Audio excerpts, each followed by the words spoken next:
Assalamualaikum. Kembali lagi dengan saya Miftahul Laura Alfiani dari kelas XMIPA 9. Materi yang akan kita pelajari hari ini adalah hakikat biologi sebagai ilmu. Dalam hakikat biologi sebagai ilmu, ada beberapa materi yang harus kita pelajari. Yang pertama, ruang lingkup biologi. Cabang-cabang ilmu biologi dan bidang-bidang dalam biologi serta manfaatnya, metode ilmiah, serta keselamatan kerja di laboratorium. Yang pertama, ruang lingkup biologi. Sebelumnya kita harus mengerti dulu pengertian dari biologi. Biologi merupakan ilmu yang mengkaji atau mempelajari makhluk hidup dengan segala permasalahannya. Ilmu biologi berkembang membentuk cabang-cabang ilmu biologi berdasarkan kriteria-kriteria tertentu, yaitu tingkat organisasi kehidupan, kelompok organisme, aspek kehidupan atau kaitannya dengan ilmu lain atau sebagai ilmu campuran dan terapan. Biologi dari sains yang memiliki karakteristik yang sama dengan sains lainnya. Sebagai sains, biologi lahir dan berkembang melalui pengamatan dan eksperimen yang merupakan langkah-langkah dalam kerja ilmiah. Nah, itulah cabang-cabang dari biologi berdasarkan kriteria-kriterianya. Dapat disimpulkan juga berarti cabang-cabang ilmu biologi ada 3. Yang pertama, tingkat organisasi kehidupan. Yang kedua, kelompok organisme. Dan yang terakhir, aspek kehidupan atau kaitannya dengan ilmu lain.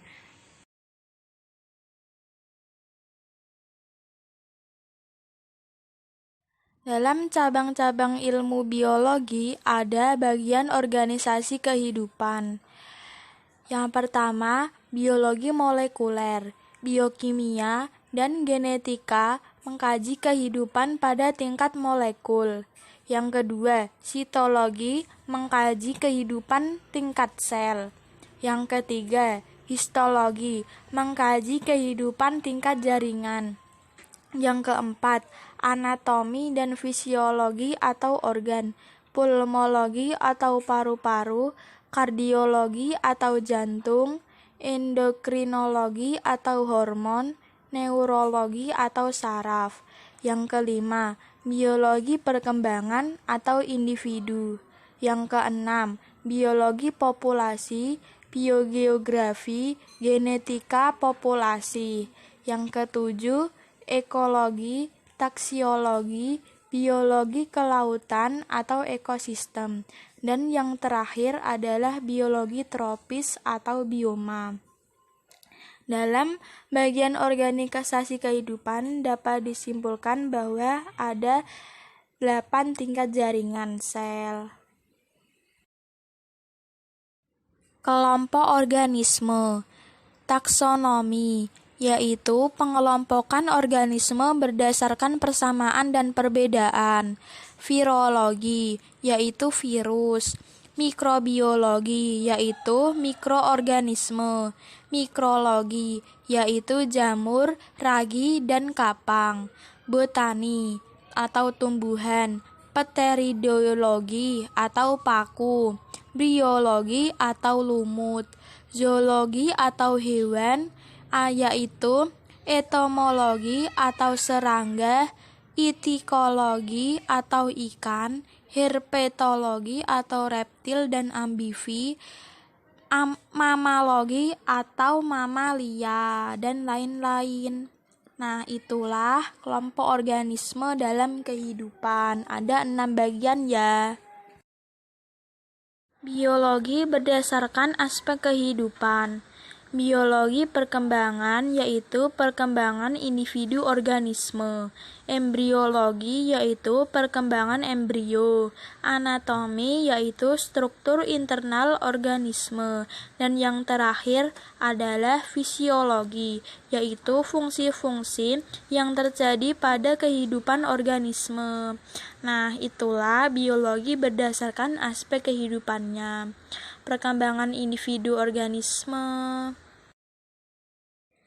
Cabang-cabang ilmu biologi.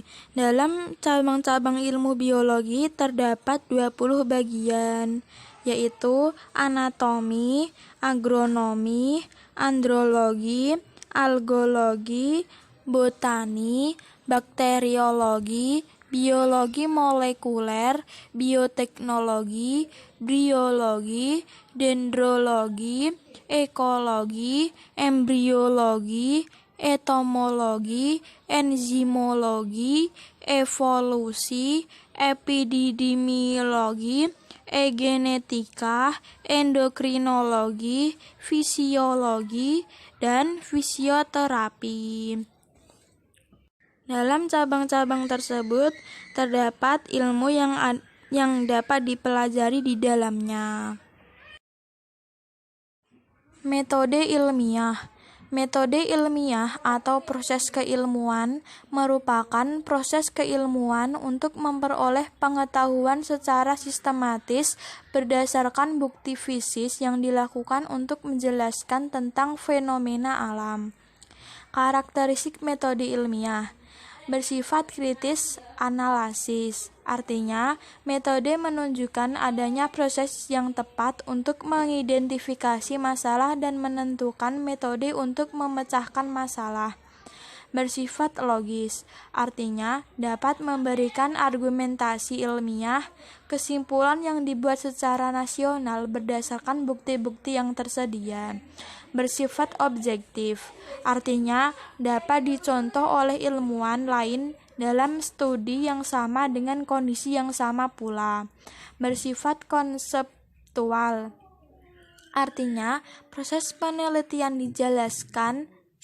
dijalankan dengan pengembangan konsep dan teori agar hasilnya dapat dipertanggungjawabkan. Yang terakhir, bersifat empiris, artinya metode yang dipakai didasarkan pada fakta di lapangan. Syarat laboratorium yang baik. Ruangan laboratorium yang baik akan menghindari kecelakaan kerja. Adapun di antaranya, ruangan laboratorium yang memenuhi standar, ruangan laboratorium yang memiliki sistem ventilasi yang baik, ruangan laboratorium harus ditata dengan rapi. Ruangan laboratorium memiliki jalur evakuasi, setidaknya memiliki 2 pintu keluar dengan jarak yang cukup jauh. Ruangan laboratorium memiliki rak khusus dan dipisahkan 2 bahan kimia yang dapat menimbulkan keledakan. Nah, itulah tata tertib atau syarat yang laboratorium yang baik. Nah, sekarang kita tata tertib keselamatan kerja. Aturan umum dalam tata tertib keselamatan kerja adalah sebagai berikut. 1. Dilarang mengambil atau membawa keluar alat-alat serta bahan dalam laboratorium tanpa seizin petugas laboratorium. 2. Gunakan alat dan bahan sesuai dengan petunjuk praktikum yang diberikan. 3. Jangan melakukan eksperimen sebelum mengetahui informasi mengenai bahaya bahan kimia, alat-alat, dan cara pemakaiannya. 5. Pakailah jas laboratorium saat bekerja di laboratorium.